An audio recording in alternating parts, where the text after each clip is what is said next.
Hola, ¿qué tal? Soy el pastor Vladi de Visión de Fe en Guatemala.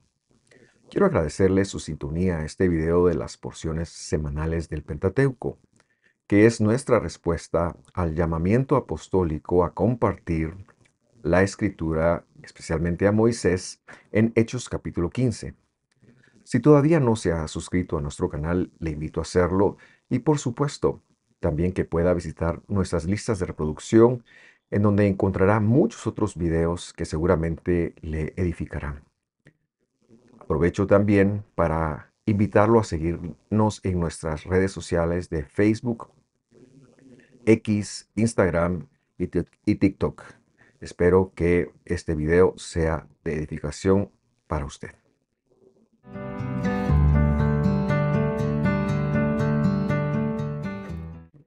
Qué alegría me da verle nuevamente. Vamos a participar de la porción Tazria hoy. Recordará usted que esto se dice o se traduce, perdón, como semilla. Y esta porción comprende desde el capítulo 12, versículo 1 hasta el capítulo 13, versículo 59. Como hemos mencionado en la introducción, hemos querido estudiar a Moisés como el manual de discipulado que la primera iglesia, la congregación de Hechos, sugirió para cada uno de los gentiles que iban entrando al movimiento. Y como siempre, me gusta empezar desde hacer un pequeño resumen de lo que veíamos el año pasado en esta sección. Recordará que quizás recuerde, perdón, que tratamos el tema de cómo interpretar correctamente lo que las traducciones han colocado ahí como impureza. Hablábamos un poquito acerca de las afecciones del pecado. Hoy vamos a repasar y crecer un poquito en este concepto y estaremos también estudiando el capítulo 13. El año pasado, y para cerrar esta introducción, también hablábamos de cómo se vivió en Israel el asunto de los nacimientos y dejamos entrevisto el por qué una mujer, luego de dar a luz, necesitaba presentar una ofrenda de reconciliación. También nos explicaremos mejor, así que vamos al tema. En primer lugar, quiero citar que todas las ofrendas del pecado surgen a partir del pecado del becerro de oro, como una respuesta de Dios a acercarse a la humanidad, incluso desde los pecados de Adán y Eva. En el capítulo 2, por ejemplo, vemos a un Dios dando instrucciones, me refiero al capítulo 2 de Génesis. Vemos a un Dios, a una plenitud de atributos, dando instrucciones sobre la vida, a su creación, pero haciendo una advertencia. No hay que comer del árbol del otro conocimiento, bien y mal. Era un nombre falso para ese árbol porque era solo mal. La desobediencia protagonizó en el hombre lo que se conoce en castellano como el pecado. Pero la Biblia lo definió, o más bien Dios mismo lo definió como la muerte. Y es allí en donde el Evangelio viene a colaborarnos para decir que la Torá, es decir, el Pentateuco, los primeros 5 libros de Moisés, nos fue dada para que nosotros viéramos el daño, el costo que el pecado había infringido en el hombre. Y por lo tanto, cómo tuviéramos una idea de qué es lo que se llevaría para reparar ese daño. Leemos el Evangelio, Romanos capítulo 5, versículo 13. Dice así: pues antes de la Torá había pecado en el mundo, es decir, la gente moría en el mundo por su pecado.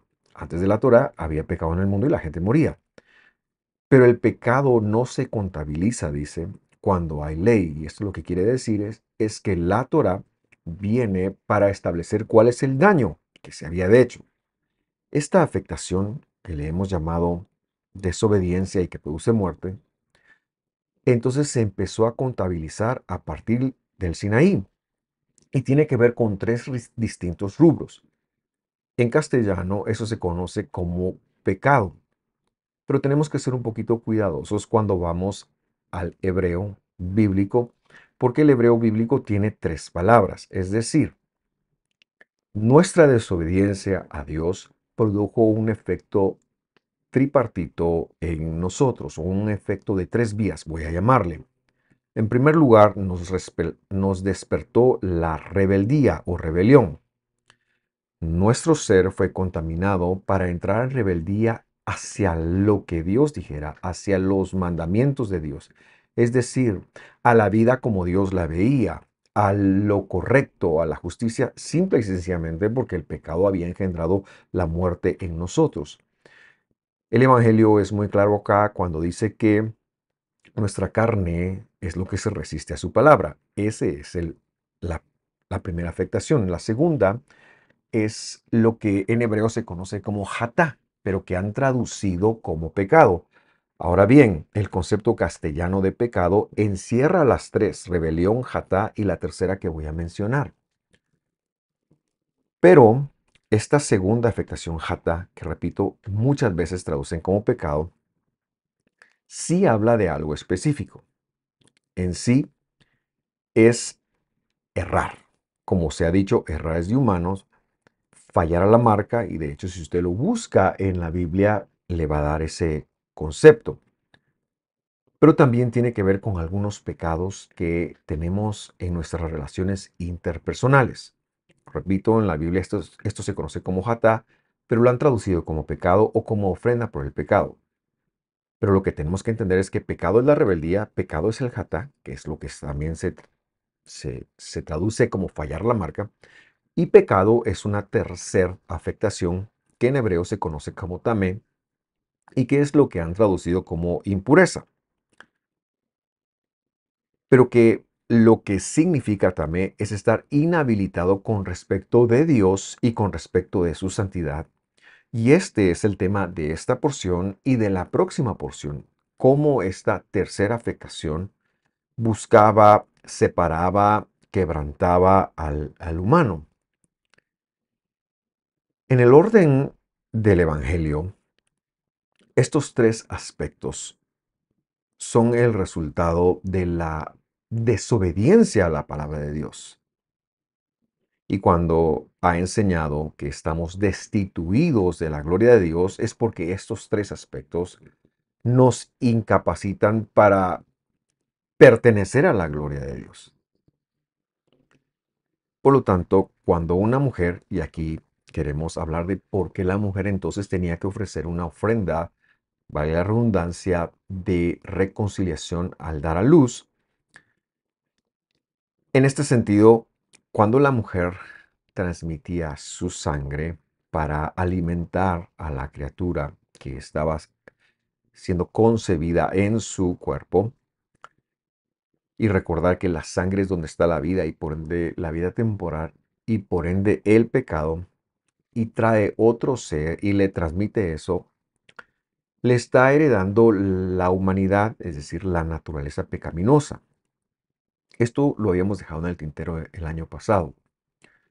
Y por eso la mujer necesita ofrendar una reconciliación porque ella misma está transmitiendo una vida, pero una vida temporal a un ser, sea hombre o sea mujer, que a su vez eh, morirá algún día.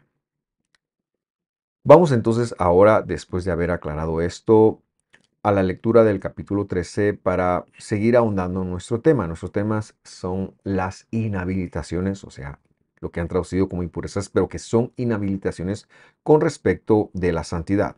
Y lo invito para verlo desde el capítulo 13. Vaikra, es decir, Levíticos 13:1. Leamos. Y habló, y habló el Señor a Moisés y a Aarón diciendo, verso 2. Cuando el hombre tuviera en la piel de su carne hinchazón o erupción o mancha blanca, y hubiere en la piel de su carne como llaga de lepra, dice, zaraat, es la palabra hebrea ahí, será traído a Aarón, el sacerdote, o a uno de los sacerdotes, sus hijos.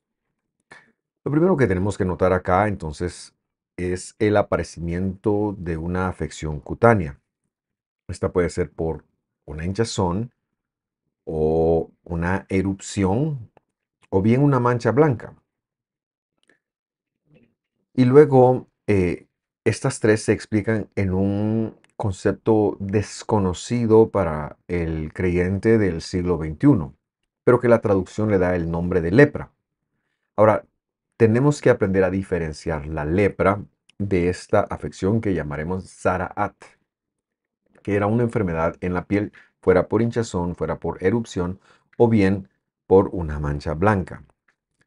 La lepra, como la conocemos en el siglo XXI, mm, es el resultado de una bacteria que se conoce como el bacilo de Hansen y no tiene relación alguna con esta afección bíblica. De hecho, la próxima semana ahondaremos un poquito más sobre la enfermedad espiritual.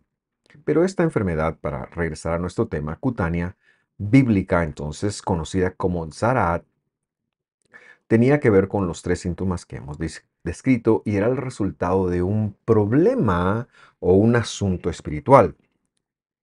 Y esto lo hablaremos un poco más hoy, pero seguramente quedará mucho más claro en el próximo estudio que se llama Metzora, que es lo que traducirían como leproso. De hecho, el testimonio bíblico nos indica que esta enfermedad existió siempre y cuando había templo o santuario, Mishkan, porque lo vemos en el desierto, lo vemos en el libro de Reyes con los reyes, perdón, lo vemos en el tiempo de los reyes y también lo vemos en el Evangelio. Recordará usted que más de alguna persona le iba a decir al Señor que lo limpiaran, traducen lepra ahí, pero la palabra es el Zaraat. Quiero ver un caso bíblico para que entendamos entonces por qué es una afección o un asunto espiritual. Y vamos a ver el segundo libro de Crónicas, capítulo 26, pero antes de leer quiero crear un poquito de contexto. Uzías, hijo de Amasías, llegó a reinar cuando tenía 16 años. Tardó algún tiempo en afianzar su reinado porque siguió la voz de Dios, pero una vez afianzado, le ocurrió lo que ahora vamos a leer. Segundo libro de Crónicas 26:16 dice, pero cuando llegó a ser fuerte, su corazón se hizo tan orgulloso, por favor conecte el orgullo como un problema espiritual, que obró corruptamente y fue infiel al Señor su Dios, pues entró al templo del Señor para quemar incienso sobre el altar del incienso. Ahora bien, no le correspondía a él. Y es que Dios tenía un orden para la santidad y en ese orden solamente los sacerdotes podían ofrecer cuando Dios había dejado escrito que ofrecieran incienso sobre el altar de incienso, que recuerde usted se encontraba en el lugar más santo, más apartado. Dios había dejado un protocolo, Dios había establecido algo de acuerdo a la dimensión espiritual que está en los cielos, que está en las alturas y que se nos escapa, pero que este santuario era una copia del mismo. Los sacerdotes, al leer, ellos van detrás de él porque lo quieren detener, pero su corazón está tan henchido de orgullo, él está tan perdido, que lo que sucede lo leemos en el verso 19. Pero Usías, con un incensario en su mano para quemar incienso, se llenó de ira. Y mientras estaba enojado contra los sacerdotes, la Zaraat, dice la Biblia, le brotó en la frente. No sabemos si fue hinchazón, erupción o fue una mancha blanca. Pero estaba delante de los sacerdotes en la casa del Señor, junto al altar del incienso. Ahora, y repasamos. No podemos manejar la santidad de Dios en nuestros términos o en nuestra creatividad, sino que hemos de manejar la santidad de Dios en sus términos, porque Él sabe lo que nos conviene, Él sabe lo que es para nuestros bien, por lo que es para nuestro bien, perdón. Y por eso cuando la Escritura nos ha hablado de la rebelión, del jata, el hierro humano y de las impurezas, Dios lo que está hablando es de que nosotros podamos manejar su santidad, que podamos acceder a su santidad. Este hombre fue infiel a la escritura.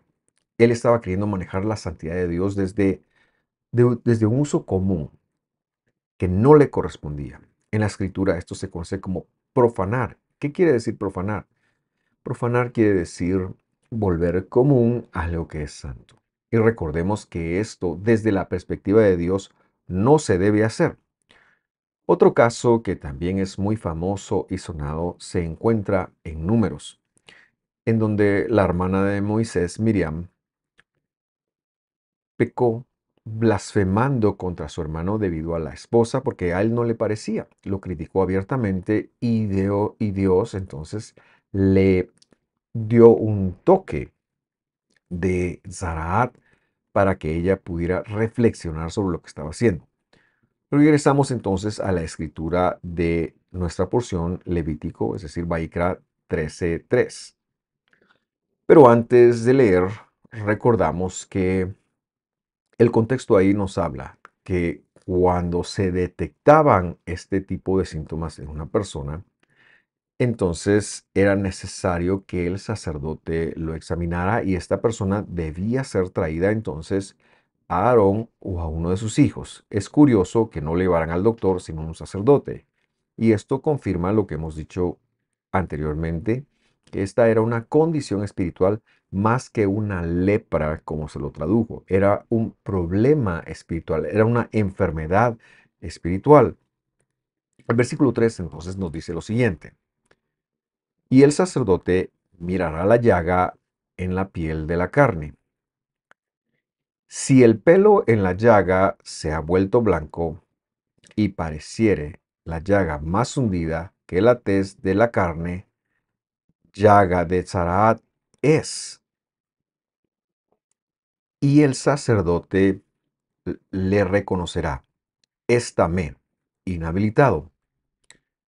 El sacerdote había recibido una capacitación de Dios, seguramente en esos 8 días que había estado delante de Dios siendo llenadas sus manos para reconocer cuando había esta situación.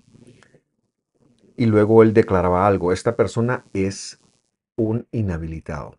Ahora, no es que estuviera inhabilitado a partir de ese momento, sino que él había tenido una cierta falla que por no corregir y por no tratar, había producido entonces que su piel tuviera esta reacción a su pecado, a su inhabilitación, quiero decir.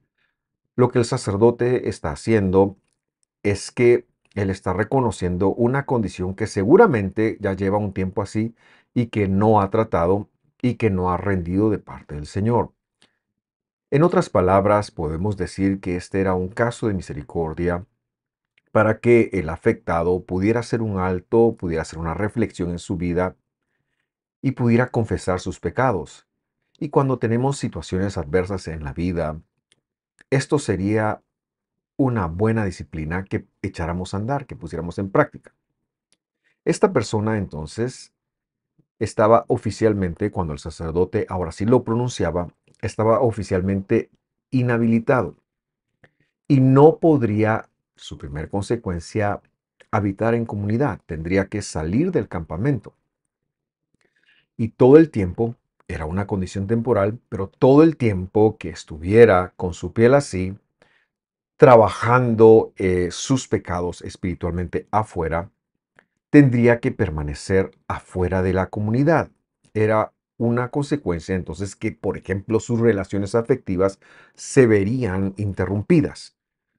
Su relación con su familia, en su tienda, en su casa, se vería afectada.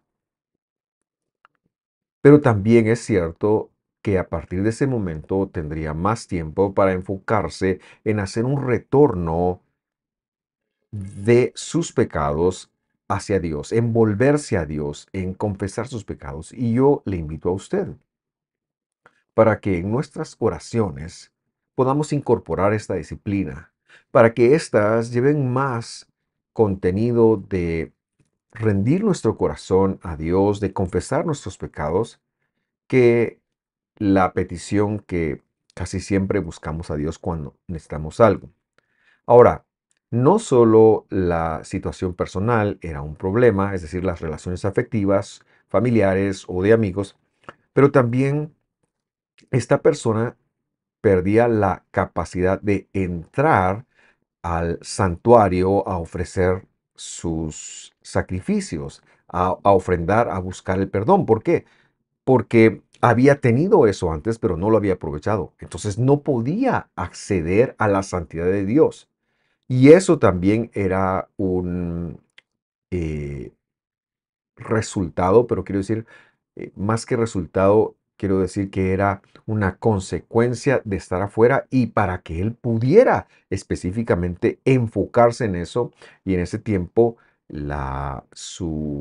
cuando él hacía su trabajo espiritual, la afección empezaría a decrecer, empezaría a bajar, algo que no sucede con la lepra, porque la lepra es incurable, y esta condición temporal, entonces, al haberla resuelto con Dios, pasaba todo un proceso de habilitación, voy a llamarlo así, que comentaremos un poco de esto la próxima semana. Lo que queda claro, entonces, para nosotros y para este estudio es que hay ciertas acciones que se contabilizan como inhabilitaciones y esas inhabilitaciones en nosotros producen ciertas consecuencias. Primero que nada en el cuerpo de la persona, pero también cuando vemos la pérdida de ciertas relaciones afectivas que nosotros tenemos. Hoy en día, porque ahora ya lo estoy haciendo una aplicación al siglo XXI, no tenemos un sacerdocio levítico. No necesitamos un sacerdocio levítico, tenemos a un sacerdote según el orden de Melquisedec, el Señor Jesucristo. Pero nuestras relaciones siguen siendo afectadas y todavía podemos tener afecciones en el cuerpo. No tanto o tal vez no solamente en la piel, pero sí en la pérdida de ciertas relaciones y de ciertos problemas. Nos inhabilitamos, no lo confesamos y al final solo padecemos las consecuencias, solo sufrimos las consecuencias. ¿Cómo enfrentarlo? Antes de dejar un consejo en dos formas, también quiero que considere que hay ciertas desobediencias que la Escritura ha dicho que no hagamos que nos inhabilitan. Les cito un par, pero hay más. Por ejemplo, para una pareja tener relaciones sexuales cuando una mujer está en sus días de nidá, es decir, en sus días de la menstruación. Eso es una inhabilitación. El comer la dieta, el no comer, no respetar la dieta bíblica es una inhabilitación también que debemos de aprender a corregir. Como he mencionado, hoy no tenemos un sacerdocio levítico, gracias a Dios, porque lo que sí tenemos es un sacerdocio perfecto de nuestra ofrenda, pero que también es nuestro sumo sacerdote, el Mesías, nuestro Señor Jesucristo. Y Él nos invita a dos cosas. En primer lugar, volvernos a Él para pedir perdón por aquellas cosas que después de reflexionar encontremos, pero también, aunque no seamos conscientes de las mismas, ¿qué nos ha inhabilitado con respecto a la santidad de Dios o con respecto a nuestras relaciones humanas?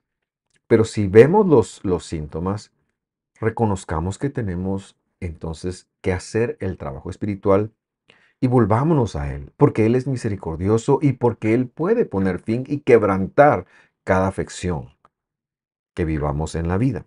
Y en segundo lugar, cuidemos de los mandamientos que Dios nos ha dado, que son comportamientos, que son eh, el poder de la vida indestructible de Dios en nosotros para mantener la santidad de Él habilitada en nuestra vida y no generar desconexiones. No perdamos nunca la conexión de Él o la conexión con Él.